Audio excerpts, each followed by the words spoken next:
नमस्कार जय हिंद साथियों, मैं रविंदर अलूर पाठशाला में आपका स्वागत है। देखिए, राजस्थान के अंदर जितने भी संविदा कर्मी हैं और जो भी संविदा कर्मी अपने जो भी फ़िलहाल कार्यरत हैं, उनके लिए एक बहुत ही बड़ी बिग अपडेट है। और क्या आपके लिए वो अपडेट हमने आपके लिए लाए हैं, वह आप एक बार आप ध्यान से सुनिएगा।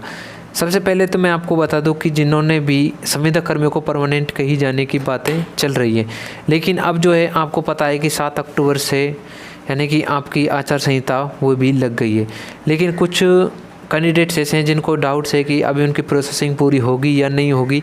इससे पहले जो भी कहा था कि जो भी 15 साल तक जिन्होंने भी अपनी सेवाएं संविदा के बेस पर दी है उनको परमानेंट कर दिया जाएगा, लेकिन ऐसा कुछ नहीं है। जैसे ही दूसरा रूल आपका आया था, यानी कि RUSP रूल नंबर 2 के तहत आपके जो है ये नियम बनाए गए हैं। और इसमें कहा गया है कि जो भी संविदा कर्मी हैं उनको एक्सपीरियंस के आधार पर अनुभव के आधार पर उनको परमानेंट किया जाएगा। जैसे कि एग्जांपल के तौर पर मैं आपको बता दूं कि प्रत्येक 3 वर्ष के लिए 1 साल का अनुभव दिया जा रहा है। जैसे कि आपने अगर मान लो 6 वर्ष अगर कार्य किया है और आपको एक्सपीरियंस दिया जाएगा 2 साल का, यानी कि कितने साल का अनुभव मिलेगा आपको? 2 साल का आपको अनुभव मिलने वाला है। अब उसी अनुभव के आधार पर आपको क्या दी जाएगी, यानी कि नियमितीकरण आपका होगा। लेकिन हम इस बात से परिचित हैं कि जितने भी आज तक अपडेट आई है उनसे हम यही परिचित हैं कि 15 वर्ष तक जो भी कार्यरत हैं उनको परमानेंट किया जाएगा। देखो, अगर 15 साल वालों को परमानेंट किया जाएगा तो देखो 10 साल वाले भी हैं, 5 साल वाले भी हैं, 8 साल, 7 साल, 9 साल वाले भी हैं, तो उनका क्या होगा? सबसे पहले मैं आपको बता दूं, देखो 5 साल से जिनके भी कम है, यानी कि 3 साल के लिए तो हम मान सकते हैं उनको 1 साल का एक्सपीरियंस दिया जाएगा, या तो उनको नियमितीकरण किया जाएगा या नहीं उनको 1 साल का अनुभव देकर अन्य जो भर्तियां निकलती है उनमें आप अपना सर्टिफिकेट लगा सकते हैं अनुभव के तौर पर, वहाँ से भी आपको जॉब का जो है चांस है।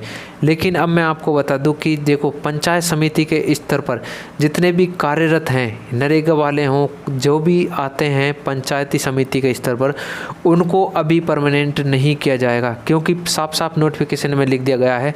इससे पहले जैसे कि चिकित्सा विभाग है और आपके जलदाय विभाग हैं, इसी प्रकार उसमें आपको सबसे पहले वहाँ पर अपडेट दी गई है। लेकिन जो है पंचायत समिति के स्तर पर आपको अभी नहीं किया जाएगा।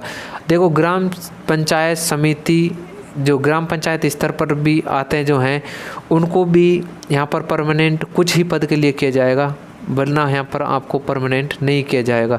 इसकी जो 5 वर्ष के लिए देखो सूची जो है, जिन्होंने भी संविदा के तौर पर 5 वर्ष तक कार्य किया है, उनकी जो सूची है वह तैयार की है। और वह सूची जब तैयार की थी, ये बात है 3 अक्टूबर की। 3 अक्टूबर 2023 को जब नोटिफिकेशन आया था तो उसमें यही कहा गया था कि जो 12 वर्ष के लिए यानी कि 4 साल का अनुभव देकर उनको नियमित किया जाएगा। लेकिन अभी तक उसकी कोई भी अपडेट हमारे पास नहीं है। इससे पहले जो है 67,975 कैंडिडेट थी, उनकी सूची बनाकर तैयार रखी थी, लेकिन वह उपलब्ध कैंडिडेट तक पास नहीं हुई है। लेकिन इसी बात का इंतज़ार करते हुए हमें यही पता लगा है कि जैसे कि प्रत्येक 3 वर्ष के लिए 1 साल का अनुभव दिया जाएगा। जैसे कि 15 साल के लिए पहले बोला था कि जो भी 15 साल तक अपनी सेवाएं देता है, उसी सेवाओं के आधार पर जब आपका अनुभव उसमें जोड़ा जाएगा तो उसी का आधार पर आपको नियमितीकरण किया जाएगा। तो देखो, परमानेंट होने की प्रोसेसिंग अभी कोई क्लियर नहीं है।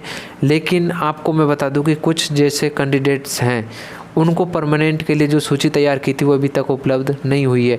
ना इसकी कोई अभी न्यूज़ ऑफिशियल वेबसाइट पर है और ना ही इसकी अभी कोई अधिकारी के द्वारा कोई हमें मैसेज मिला है। अभी तक इसका कोई हमें मैसेज नहीं मिला। लेकिन इतना ज़रूर है कि आचार संहिता आपकी लग गई है, लेकिन इसकी प्रोसेसिंग है 5 से 7 दिन के बीच में आपकी ये होने वाली है। इसमें आपके हर विभाग से नहीं होगी, कुछ ही विभाग हैं जिसकी सबसे पहले प्रोसेसिंग होगी। जैसे जलदाय विभाग है, एक चिकित्सा विभाग है, इसके अंदर सबसे पहले प्रायोरिटी दी जाएगी उनको जो भी संविदा में कार्यरत हैं और जो भी लंबे समय तक अपनी सेवाएं दे रहे हैं। जैसे कि 15 वर्ष के लिए 5 साल का अनुभव देकर उनको नियमित किया जाएगा। ये पहले ही नोटिफिकेशन में लिख दिया गया था। लेकिन इतनी ही अपडेट्स मैं आपको दे रहा हूँ इससे ज़्यादा अगर कोई मैसेज आता है, अपडेट्स आती है, तो मैं आपको सबसे पहले आप तक लाऊंगा।